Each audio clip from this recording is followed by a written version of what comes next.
இந்த கூட்டம், அரங்க கூட்டமானது எப்பொழுதுமே நம்முடைய இயக்கங்களில் அரங்க கூட்டங்களை எல்லாம் ஒரு சட்ட திருத்தம் வருகிறதோ அல்லது ஒரு சட்ட திருத்தத்திற்கான போராட்டங்களை நாம் வேலை நிறுத்த போராட்டங்களை முன்னெடுக்கும் பொழுதோ அல்லது ஊதிய மாற்றத்திற்கான ஒரு போராட்டங்களை முன்னெடுக்கும் பொழுதோ முன்னதாகவே நாம் அரங்க கூட்டங்களை நடத்தி உறுப்பினர்களை எல்லாம் இந்த பிரச்சனைகள் என்ன, இந்த சட்ட திருத்தத்தினுடைய பிரச்சனைகள் என்ன, பாதிப்புகள் என்ன, அல்லது ஒரு ஊதிய திருத்த போராட்டம் இருந்தால் அதில் என்னென்ன நமக்கு பலன்கள் வரும், பாதிப்புகள் வரும் என்பதை எல்லாம் அலசி ஆராய்ந்து உறுப்பினர்களை தயார் செய்வதற்காகத்தான் இது போன்ற ஒரு அரங்க கூட்டங்களை நம்முடைய இயக்கங்கள் கடந்த காலங்களில் நடத்தியிருக்கிறோம்.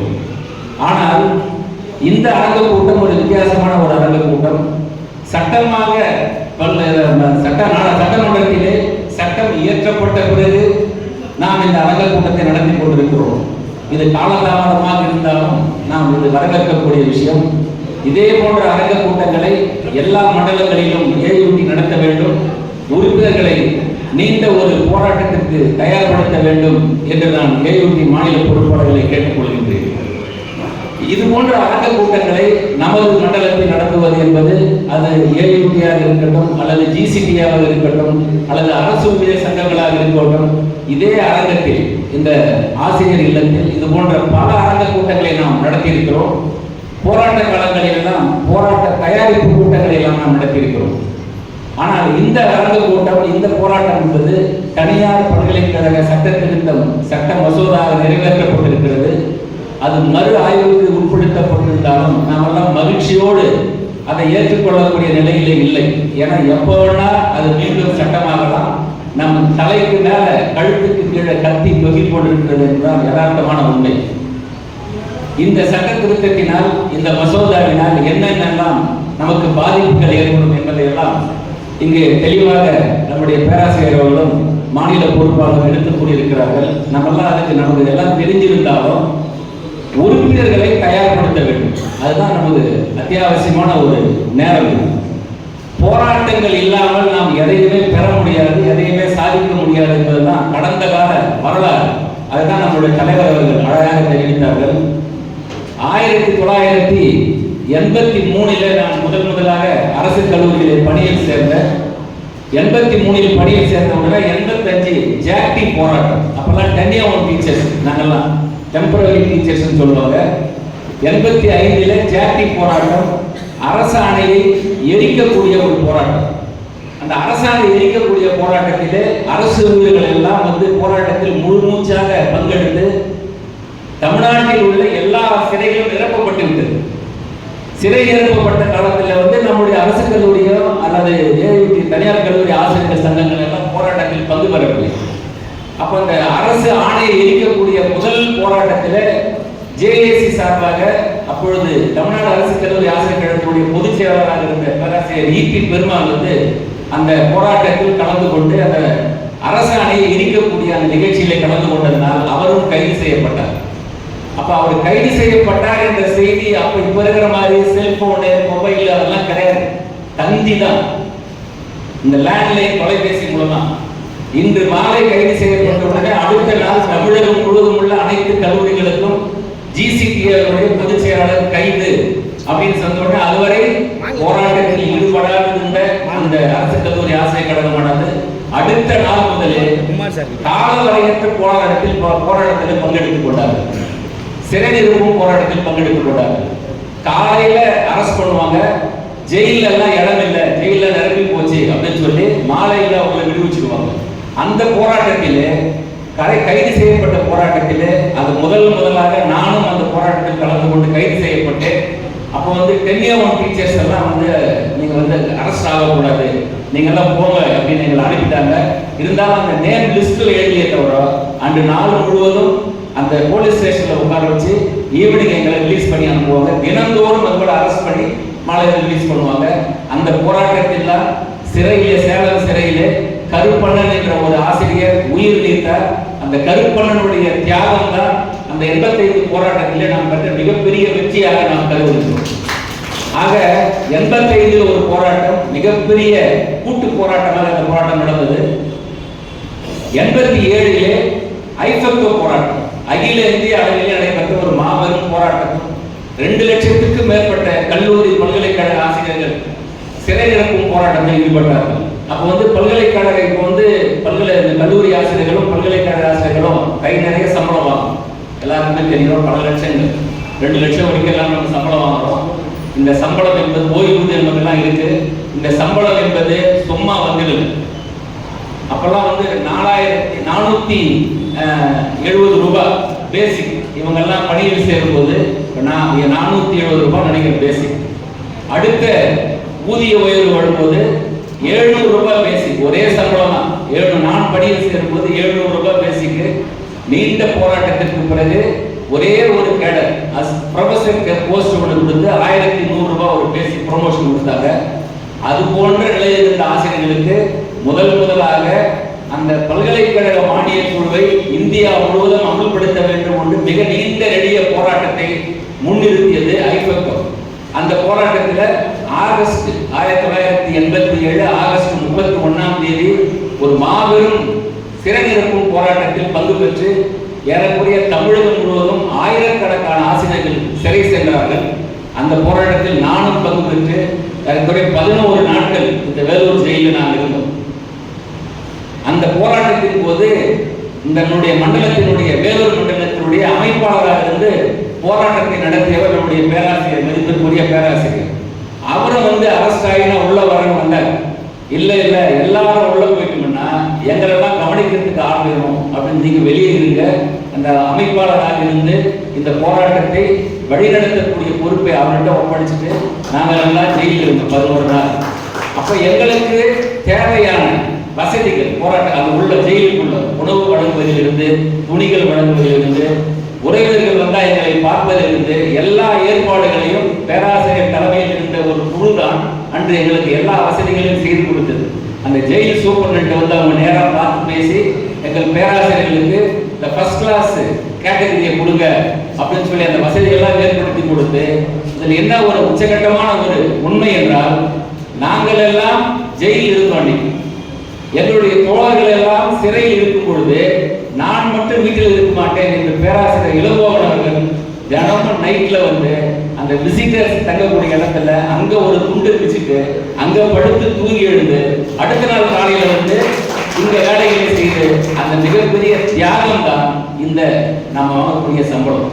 அந்த போராட்டத்தில் தான் அப்போ யூஜிசி மெக்ரோகிரா கமிட்டி ரிப்போர்ட் அறிவிச்சாங்க. இந்து பேப்பர்ல வெளிவருது அந்த பத்திரிகை. பழைய ஆசிரியர்களுக்கெல்லாம் தெரியாது, புதிய ஆசிரியர்களுக்கு தெரியாதது. அப்போ 3 ஸ்கேல் வருது. Lecturer senior scale, lecturer selection grade என்று 3 பிரிவுகளாக வந்தது. எனக்கு நன்றாக நினைவு இருக்கிறது. லைப்ரரியில் உட்காந்து இந்து பேப்பரை படிச்சுட்டு இருக்கிறோம். பரவாயில்ல, 700 ரூபாய் சம்பளத்திலிருந்து 2000 ரூபாய் ஸ்கேலு, 2700 ரூபாய் ஸ்கேலு, 3000 ரூபாய் ஸ்கேல், 3 ஸ்கேல் வருது, நல்ல சம்பளம் என்று நாங்கள் பேசிக் கொண்டிருந்த போது எங்களுடைய மூத்த பேராசிரியர்கள் சொன்னாங்க, கனவு காணாதீர்கள், இதெல்லாம் நமக்கு கிடையாது, கல்லூரி ஆசிரியர்களுக்கு கிடையாது, இது பல்கலைக்கழக ஆசிரியர்களுக்கு மட்டும்தான் தருவாங்களே தவிர நமக்கெல்லாம் இது வாய்ப்பே கிடையாது என்று நினைத்திருந்த காலத்தில் இது கல்லூரி ஆசிரியர்களுக்கும் இது சாத்தியம்தான் என்று சாதித்து காட்டியதுதான் நம்முடைய ஜேஎஸ் ஏயுடி மூட்டா ஜிசிடிஏ என்ற ஒரு அமைப்பு. இன்னைக்கு அந்த நிலையில் இருந்துதான் தொடர்ந்து நமக்கு பல்வேறு ஊதிய குழுக்கள், யூஜிசி ஊதிய குழுக்கள் வந்தப்பெல்லாம் அந்த போராட்டத்தினுடைய தாக்கம் தான் தொடர்ந்து ஒவ்வொரு ஊதிய குழு வரும்போது மாறும் போதும் நாம் முன்னின்று அந்த ஊதிய குழு அறிக்கை வருவதற்கு முன்பாகவே நாம் போராட்டங்களை அறிவித்து அந்த என்னென்ன யூஜிசி ரெக்கமெண்ட் பண்றாங்களா அதை அப்படியே இன் டோட்டலா தமிழ்நாடு அரசிடமிருந்து ஆணைகளை பெற்று நாம் இந்த நிலையில் சம்பளத்தை பெற்றுக் கொண்டிருக்கிறோம். இப்போ இந்த சம்பளத்துக்கு தான் மிகப்பெரிய கேள்வி. இந்த சம்பளம் நமக்கு கிடைக்குமா? பென்ஷன் வாங்கிக்கிறோம், இப்போ அந்த பென்ஷன் இல்லாம போயிடுச்சு. இந்த பென்ஷன் இல்லாம போனதே மிகப்பெரிய இழப்பு. இன்றைக்கு எல்லாம் ரிட்டையர் ஆகிட்டு நாங்கெல்லாம் உட்காந்துட்டு நல்ல நிலையில் இருக்கிறோம், மகிழ்ச்சியாக இருக்கிறோம்னா அந்த பென்ஷன் மட்டும்தான். அந்த பென்ஷனும் இல்லை என்ற நிலையிலே நாம் அந்த பென்ஷனுக்காக மட்டுமே கடந்த காலங்களில் மிகப்பெரிய போராட்டங்கள் நடத்தியிருக்க வேண்டும். இந்த அரசாங்கத்தினுடைய வாக்குறுதிகளை நம்பி, பொய்யான வாக்குறுதிகளை நம்பி நாங்கள் அமல்படுத்துறோம். எதிர்கட்சியாக இருக்கும் பொழுது இதே அரசு எதிர்கட்சியாக இருக்கும் பொழுது நம்ம எல்லாம் நாங்கள் ஆட்சிக்கு வந்தால் பழைய ஓய்வூதிய திட்டத்தை அமல்படுத்துவோம் என்று கூறிய இதே முதல்வர் தான் இன்று ஆட்சிக்கு வந்து ஒரு டேர்ம் 5 ஆண்டுகள் முடிக்க போகிறார். இன்று வரை அதை அமல்படுத்தவில்லை. அப்ப நம்ம அதற்கே வந்து மிகப்பெரிய போராட்டத்தை பேச்சை நம்பி போராட்டத்தை ஒத்திவைக்காமல் போராட்டத்தை நடத்தி அந்த ஓல்டு பென்ஷன் ஸ்கீமை நாம் பெற்றிருந்தோமானால் இந்த நிலையெல்லாம் வந்திருக்காது. ஒரு விஷயத்துல நம்ம விட்டு கொடுத்தோம்னா அடுத்து என்னன்னு பார்த்துட்டே இருப்பாங்க. அந்த காலத்துல எங்களுக்கு சொல்லுவாங்க, மூத்த பேராசிரியர் சொல்லுவாங்க, ஸ்டூடெண்ட்ஸ் எல்லாம் வந்து ஒரு பொது பிரச்சனைக்காக ஒரு முக்கியமான இஷ்யூக்காக ஸ்ட்ரைக் பண்ணாங்கன்னா அங்க போய் மாணவர்களை தடுக்காதீர்கள், அவங்க ஸ்ட்ரைக் பண்ணட்டும், அவங்க வந்து போராட்டம் பண்ணட்டும். மாணவர்களை எந்த நேரத்திலும் அந்த போராட்ட குணத்தை தான் வைத்திருக்க வேண்டும். அப்பதான் பொது பிரச்சனைகள் என்று வரும்பொழுதும் ஆசிரியர்கள் பிரச்சனை என்று வரும்பொழுது மாணவர்களும் சேர்ந்து போராடும் போதுதான் நமக்கு போராட்டத்தில் வெற்றி கிடைக்கும் சொல்லுவாங்க. அப்போ அந்த அளவுக்கு நாம் மட்டுமல்லாமல் ஆசிரியர்கள் மாணவர்கள் இணைந்து இந்த பிரச்சனைக்காக குரல் கொடுத்து மிகப்பெரிய வலிமையான ஒரு போராட்டத்தை நடத்தியிருக்க வேண்டும். அதற்கான ஒரு தயாரிப்பு கூட்டம் தான் இது போன்ற அடங்கு கூட்டங்கள் தான். ஆனால் உறுப்பினர்களே பயப்படக்கூடிய நிலையில் நாம் இருக்கிறோம் என்றால் அது மிகப்பெரிய ஒரு சங்கத்திற்கான ஒரு இழப்பு தான். நாம நினைக்கிறோம் இது யாராவது போராடுவாங்க, எப்படி இருக்கிறாங்க, ஆபீஸ் மேனேஜர்ஸ் இருக்கிறாங்க, சரவணன் இருக்கிறாரு, ராஜா இருக்கிறாரு, அவங்க பார்த்துக்குவாங்க, அவங்களுக்கு வழிகாட்டுறதுக்கு குமார் சார் இருக்காரு, இளங்கோ சார், சுரேஷ் சார்லாம் இருக்கிறாங்க, அவங்க பார்த்துக்குவாங்க, நம்ம நிம்மதியா வீட்டில் உட்காந்துட்டு சண்டே நல்லா ஒரு பிரியாணி சாப்பிட்டு ரெஸ்ட் எடுக்கலாம் அப்படின்லாம் இருக்கிறாங்க. தயவு செய்து அது போல நினைக்க வேண்டாம். யாரோ போராடி அந்த சுகத்தை, அந்த இன்பத்தை, அந்த பலனை நாம் அனுபவிக்கிறோம் என்றால் அதற்கு பொருளே வேற. அதனால தயவு செய்து போராட்ட களத்திற்கு வராமல் இது போன்ற இது மிகப்பெரிய இப்ப எல்லாருமே குறிப்பிட்டு சொன்னாங்க, வேலையே இருக்குமா இல்லையான்னு தெரியாது, நிரந்தரமான ஆசிரியர்களான இருப்பீங்களான்னு தெரியாது. இதே பிரச்சனை 2008 வந்துச்சு. சார் வந்து படிச்சு காமிச்சாங்க அந்த புக்கில் இருந்து. 2008 போராட்டத்தில் கான்ஸ்டிடியூஷன் காலேஜ் உறுப்பு கல்லூரி சட்டத்தையும் உறுப்பு கல்லூரிகள் ஒருமை பல்கலைக்கழகங்கள் தனியார் கல்லூரிகளை எல்லாம் பல்கலைக்கழகங்களாக மாற்றுவது, அரசு கல்லூரிகளை எல்லாம் உறுப்பு கல்லூரிகளாக மாற்றுவது என்ற ஒரு சட்டத்தை கொண்டுள்ளார்கள். அன்றைய பொன்முடி வந்து கல்வி அமைச்சராக இருந்தார். மிகப்பெரிய ஒரு போராட்டம், 2 கட்டமாக போராட்டம் நடந்தது. அந்த மிகப்பெரிய போராட்டத்தில் மேலூர் கல்லூரியில், மேலூர் அரசு கலைக்கல்லூரி, மதுரை அரசு கல்லூரியில் எல்லாம் மாணவர்கள் வந்து அப்படியே ஒட்டுமொத்தமாக ஸ்தம்பிக்க வச்சாங்க. ரோடியை தமிழ்நாடு முழுக்க ஸ்தம்பித்து நின்றது. அதனாலதான் வேற வழியே இல்லாமல் அந்த போராட்டம், அந்த ஆர்டரை வந்து இதே மாதிரி மறு ஆய்வு செய்கிறோம் என்று மறு ஆய்வு செய்யப்பட்டு அது பின்னர் திரும்ப பெறப்பட்டது. எந்த அரசாங்கம் இந்த கல்லூரிகளை எல்லாம் கான்ஸ்டிடியூஷன் கல்லூரியா மாத்தினாங்களோ, மாத்தல, இருக்கிற அரசு கல்லூரிகளை கான்ஸ்டிடியூஷன் காலேஜா மாத்தாம அதுக்கப்புறம் தான் என்ன பண்ண ஆரம்பிச்சாங்கன்னா, இனிமே தொடங்கக்கூடிய கல்லூரிகளை எல்லாம் பல்கலைக்கழக உறுப்பு கல்லூரிகளாக தொடங்குறோம் அப்படின்னு சொல்லிட்டு எல்லா அரசு பல்கலைக்கழகங்களையும் கான்ஸ்டிடியூஷன் காலேஜஸ் கொண்டு வந்தாங்க. அந்த கான்ஸ்டிடியூஷன் காலேஜஸ்ல பல்கலைக்கழகம் சார்பாகவே ஆசிரியர்களை போறது, அலுவலர்களை போறது, அவங்களுக்கு சம்பளம் கொடுக்கறது எல்லாம் கொண்டு வந்தாங்க. அதையும் இந்த அரசை எதிர்த்து நாம் நீண்ட போராட்டத்திற்கு பிறகு கான்ஸ்டிடியூஷன் காலேஜஸையே நம்ம அரசு கல்லூரிகளாக மாற்றிய பெருமை நமக்கு உண்டு. எப்படி அவங்க வந்து 163 காலேஜ் இருக்கோ, இந்த எய்டட் காலேஜஸ் இருக்கோ, அதே மாதிரி அரசு கல்லூரிகளும் பார்த்தீங்கன்னா மொத்தம் தமிழகத்தில் 69 கலை தான் இருக்குது. 62 கலை அறிவியல் கல்லூரிகள், 7 பிஎட் காலேஜஸ், மொத்த கல்லூரி 69 கல்லூரி இருந்தது. இந்த பல்கலைக்கழக உறுப்பு கல்லூரிகள், புதிதாக தொடங்கப்பட்ட கல்லூரிகள் எல்லாத்தையும் சேர்த்து இன்னைக்கு தமிழகத்தில் 181 அரசு கல்லூரிகள் இருக்கு. இதெல்லாம் வந்து இந்த இயக்கங்களுடைய நீண்ட போராட்டத்துக்கு பிறகுதான் கிடைக்கும். நான் வந்து 2011 14 வரைக்கும் தமிழ்நாடு அரசு கல்லூரி ஆசிரியர் கழகத்தினுடைய பொதுச் செயலாளராக இருந்தேன். தோழர் ஸ்டேட்டும் தான் பொதுச் செயலாளராக இருந்தார். அப்ப நீண்ட ஒரு போராட்டங்களை எல்லாம் நடத்தி தான் அரசு கல்லூரிகள் இனிமே வந்து அரசு கல்லூரிகளில் சுயநிதி பாடப்பிரிவுகள்லாம் கொண்டு வந்தாங்க. எப்படி தனியார் கல்லூரிகள் வந்து இப்ப நீங்க சொன்ன மாதிரி டிகேஎட் காலேஜ்ல 5 கோர்ஸ் தான் ரெகுலர் கோர்ஸ், எய்டட் கோர்ஸ், மீதி எல்லா கோர்ஸுமே எய்டட் செல்ஃப் ஃபைனான்சிங் கோர்ஸ் தான். ஆக்சுவலி காலேஜ்ல சொன்னாங்க சார் 4 காலேஜ் தான் எய்டட் கோர்ஸ், மீதி எல்லாமே செல்ஃப் ஃபைனான்சிங் கோர்ஸ். இந்த கல்லூரியில நடக்கக்கூடிய செல்ஃப் ஃபைனான்சிங் கோர்ஸ் நடக்கக்கூடிய அந்த கட்டடங்கள்லாம் யார் கொடுத்தா? அரசாங்கம். இந்த நிதி யார் கொடுத்தாங்க? அரசு கொடுத்த நிதி. இந்த இடமெல்லாம் யார் கொடுத்தாங்கன்னா அரசு கொடுத்த இடங்கள் தான். ஆக அரசு வழங்கிய நிதியில இந்த பல்கலைக்கழகங்கள்லாம் இந்த தனியார் கல்லூரிகள்லாம் கட்டடங்களை கட்டிவிட்டு பாடங்கள் நடத்திக்கொண்டு தனியார் பாடங்களை நடத்திக்கொண்டு செல்ஃப் ஃபைனான்ஸ் கோர்ஸ் நடத்திக்கிட்டு நம்ம கொள்ளை லாபம் சம்பாதித்து கொண்டிருக்கிறார். இந்த இருக்கிற அந்த 4 கோர்ஸ் 5 கோர்ஸ் ஊத்தி மூடி பர்மனன்ட் டீச்சர்ஸ் எல்லாம் வீட்டுக்கு அனுப்பிட்டு 100க்கு 100 முழுமையாக தனியார் கட்டுப்பாட்டிலே எல்லா கல்லூரிகளையும் கொண்டு வர வேண்டும். நம்ம இஷ்டத்துக்கு நமக்கு வேண்டியவங்க எல்லாம் ஆசிரியர்கள் நியமிக்க வேண்டும், அலுவலர்கள் நியமிக்க வேண்டும், முழுமையாக கொள்ளை லாபம் சம்பாதிக்க வேண்டும் என்பதற்காகத்தான் ஒரு அடிகோலாகத்தான் இந்த சட்ட திருத்தம் வந்திருக்கிறது. இதை முழுமையாக நாம் எதிர்க்க வேண்டும். இல்லைன்னா இப்போ இருக்கிற ஏயுடி டீச்சர்ஸ் தயவு செய்து ஏயுடியில் இருந்தாலும் சரி, ஏயுடியில் மெம்பராக இல்லைனாலும் சரி, நீங்க மேனேஜ்மெண்ட்டுக்கு ஜனராட்சி இருந்தாலும் சரி, எல்லாரும் ஒரு நாளைக்கு வீட்டுக்கு போவாங்க.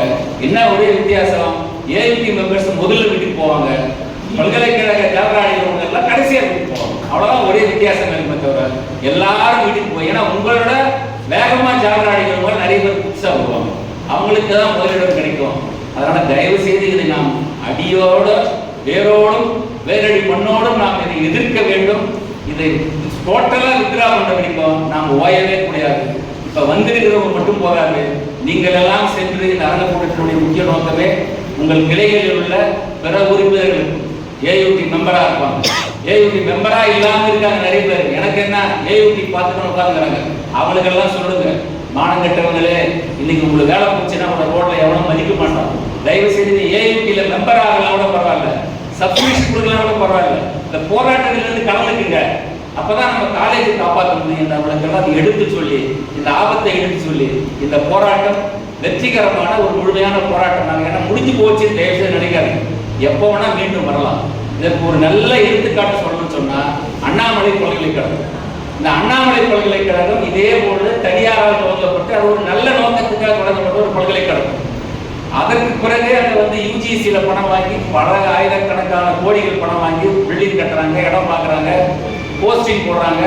ஒரு டிபார்ட்மெண்ட் எடுத்துட்டீங்கன்னா அங்க பாத்தீங்கன்னா ஒரே ஒரு காமர்ஸ்னா 4 காமர்ஸ் பிரிவு இருக்கும். அந்த 4 காமர்ஸ் பிரிவுலயே சாங்ஷன் போஸ்ட் ஒரு 10 போஸ்ட் இல்லை 20 போஸ்ட் இருந்துச்சுன்னா அங்க ஒரே டிபார்ட்மெண்ட்ல 50 பேரை போஸ்டிங் போட்டோம். இப்போ எனக்கு நான் ஒரு ஏஜென்ட்டா வந்துடுவேன், நான் வேலைக்கு சேர்ந்துருவேன், நான் ஒரு 4 பேரை கூப்பிட்டு வருவேன், அவங்களுக்கெல்லாம் போஸ்டிங் போடுவாங்க. என்னடா போஸ்டே இருக்காது, ஆனா இவன் போஸ்டிங் போட்டான். ஆயிரக்கணக்கான அளவுல அண்ணாமலை யூனிவர்சிட்டியில டீச்சிங் ஸ்டாஃப் நான் டீச்சிங் ஸ்டாஃப் போட்டு ஃபில்அப் பண்ணிட்டாங்க. அங்க அவங்களால நிர்வகிக்க முடியல, சம்பளம் கொடுக்க முடியலன்னா மிகப்பெரிய போராட்டம் நடைபெற்று 2013-14 மிகப்பெரிய போராட்டம் நடைபெற்றுதான் அரசே அந்த பல்கலைக்கழகத்தை அரசு பல்கலைக்கழகமாக மாற்றியது. ஆனா அரசு பல்கலைக்கழகம் மாற்றிய பிறகு அங்க உள்ள போய் பார்த்தாக்கா எக்கச்சக்கமாக இருக்கு, குற்றி செல் போல பார்த்துருக்கிறான், நான் டீச்சிங் ஸ்டாஃப் இருக்கிறான், என்ன பண்றதுன்னு தெரியாத அந்த செக்ரட்டரிக்கும் டைரக்டர்ஸும் மண்டே பிடிச்சிக்கிட்டு தான் என்ன பண்றாங்கன்னா மொத்த பேருமே சர்ப்ளஸா இருக்கிற எல்லா டீச்சர்ஸையும் மொத்த பேர் டிரான்ஸ்ஃபர் பண்ணி கவர்மெண்ட் காலேஜுக்கு அனுப்பிவிட்டாங்க. இப்போ இருக்கிற ரெகுலர் டீச்சர்ஸ் எல்லாம் கவர்மெண்ட் காலேஜில் பார்த்தீங்கன்னா 2 பிரிவு, ஒன்று டிஆர்பியில் டிஎன்பிஎஸ்சியில் வந்த ஆசிரியர்கள் ஒரு பக்கம், இன்னொரு பக்கம் அண்ணாமலை பல்கலைக்கழகத்தில் உபரி ஆசிரியர்களாக இருந்து வந்த ஆசிரியர்களும் பல்கலைக்கழக அதாவது உறுப்பினர்கள் தான் நிறைய பேர் இருக்கிறாங்க. ஆக அரசு அந்த அண்ணாமலை பல்கலைக்கழகம் ஒரே ஒரு யூனிவர்சிட்டி, அவங்க தொடர்ந்து சங்கம் வைத்து போராடி அவர்களுக்கு பிற இயக்கங்களும் சப்போர்ட் பண்ணதுனாலதான் அவங்களெல்லாம் கவர்மெண்ட் வீட்டுக்கு அனுப்பாங்க. இப்படி இங்க வேகன்சி இருந்ததுனால டிரான்ஸ்ஃபர் பண்ணி விட்டாங்க. அவர்கள் விழிப்பாக என்றால் என்ன நடந்திருக்கும், எல்லாரையும் வீட்டுக்கு அனுப்பிச்சிருப்பாங்க. ஏன் அவங்க வீட்டுக்கு எல்லாரும் 40 லட்சம் 50 லட்சம் பணம் கொடுத்துட்டு தான் எல்லாரும் வேலைக்கு சேர்ந்துருக்கிறாங்க. ஆக இது போன்ற நிலைமை நாளை பல்கலைக்கழகங்களாக மாறினார். ஊரிசு கல்லூரி ஊரிசு பல்கலைக்கழகமாக மாறும், தனபாகியம் கிருஷ்ணசாமி கல்லூரி தனபாகியம் கிருஷ்ணசாமி பல்கலைக்கழகமாக மாறும், அக்கீம் கல்லூரி அக்கீம் பல்கலைக்கழகமாக மாறும். இது போன்ற பல்கலைக்கழகங்களை மாறி போச்சுன்னா அந்த நிர்வாகம் அரசினுடைய கட்டுப்பாட்டுக்கு முழுமையாக விலைக்கு போயிடும். அப்ப தனி நபர் ஒரு முதலாளி தான் உட்கார்ந்துருப்பாரு. எப்படி டிஐடி பல்கலைக்கழகத்தில் விஸ்வநாதன் வைத்திருந்தால் சட்டமோ அவர் என்ன நினைக்கிறார் அதுதான் சட்டமோ அது போலதான் அங்கு மாறும். அது போல் மாறும் பொழுது இங்க அரசு டைரக்டர் ஜாயிண்ட் டைரக்டர் இவங்களுக்கெல்லாம் வேலையே கிடையாது, உள்ளவே போக முடியாது, அவங்க எல்லாம் யாருமே போக முடியாது. அப்ப இருக்கிற ஆசிரியர்கள்லாம் வீட்டுக்கு போனாங்கன்னா ஐயா சொன்ன மாதிரி யாருமே நம்மளை ஏன்னு கேட்கறதுக்கு ஆள் இல்லாத போகும். ஆக வந்தா பார்த்துக்கலாம் அப்படின்லாம் இல்லாம வருமுன் காப்போம். இந்த சட்டம் வருவதற்கு முன்னாகவே காக்க வேண்டும். அதற்கெல்லாம் ஒரே வழி இந்த சங்கத்தை வலுப்படுத்த வேண்டும். உறுப்பினர்களை எண்ணிக்கையை அதிகரிக்க வேண்டும். எல்லா உறுப்பினரும் ஒரே மாதிரி பணம் எதிர்பார்க்க முடியாது. பொறுப்பாளருக்கு நான் சொல்லுகிறேன், ஒருத்தர் மிலிட்டண்டா இருப்பாரு, எந்த ஸ்ட்ரைக்குனாலும் வேகமாக போய் கலந்துக்குவாரு, பயப்படலாம் மாட்டாரு. நம்முடைய மாநில தலைவரே சொன்னார், நான் மீட்டிங்ல கலந்துக்கலாமா? மாநில தலைவருக்கு அது போன்ற சந்தேகங்கள் வரக்கூடாது. தலையே போனாலும் என் தலை இன்னைக்கு போகிறாங்களோ முன்னாடி நிற்க வேண்டியது மாநில பொறுப்பாளர்கள், மண்டல பொறுப்பு. என்ன ஆயிடும்? அதாவது என்ன இப்ப சொன்னாங்க, பல்கலை இது பச்சைப்பன் கல்லூரி ஆசிரியர்கள்லாம் நாங்கள் வரலாமா, எங்களை மிரட்டுறாங்க, பயத்தில். இந்த மாதிரி பயந்து வேலை போறதுக்கா போராட்டத்தில் கலந்து கொண்டு வேலை போட்டோம், அதையாவது ஒரு பேர் இருக்கும், ஒரு பெருமை, எப்படியும் வேலை போகும். அதனால கொடைநடிகையாக இருந்து பயந்து நீங்க வேலை எடுப்பதை விட போராட்டத்தில் கலந்து கொண்டு ஒரு நல்ல விஷயத்துக்காக நான் போராடினேன், இதற்காக என்னுடைய வேலை போச்சுன்னா எப்பவுமே போராடி நாம் தோற்றதில்லை. அதான் வரலாறு. போராடாமல் வென்றதில்லை.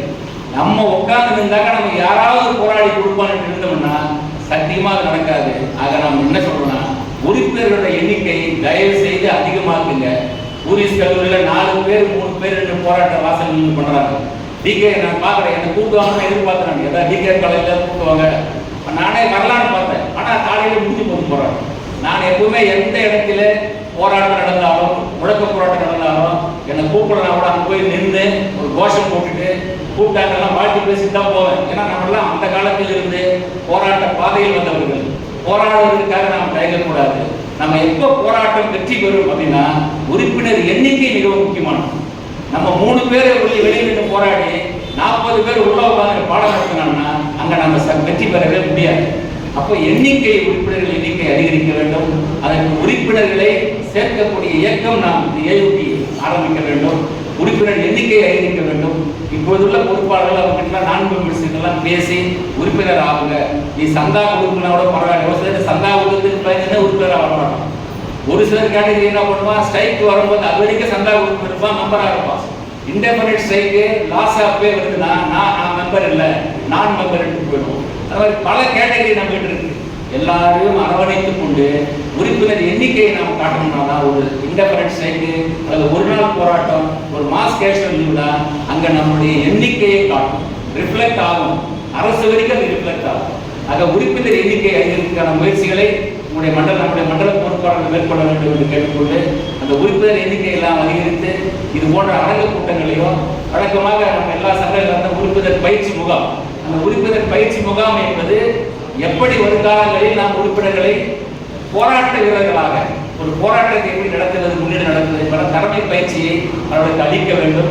அதற்கான உறுப்பினர் பயிற்சி முகாம் நடத்த வேண்டும் என்று கேட்டுக்கொண்டு இந்த பல்கலைக்கழக சட்ட திருத்த மசோதாவை அரசு மறுபரிசீலனைக்கு வைத்திருந்தாலும் அது திரும்ப பெறும் வரை நாம் விழிப்போடு இருந்து அது திரும்ப பெறும் வரை காத்திராமல் அது என்னைக்கு திரும்ப பெறாலும் பெறட்டும், அதற்காக ஒரு போராட்ட பாதையை நாம் முன்னின்று போராட வேண்டும் என்று கேட்டுக்கொண்டு போராட்டங்கள் இல்லாமல் யாராட்டமும் செல்லாது.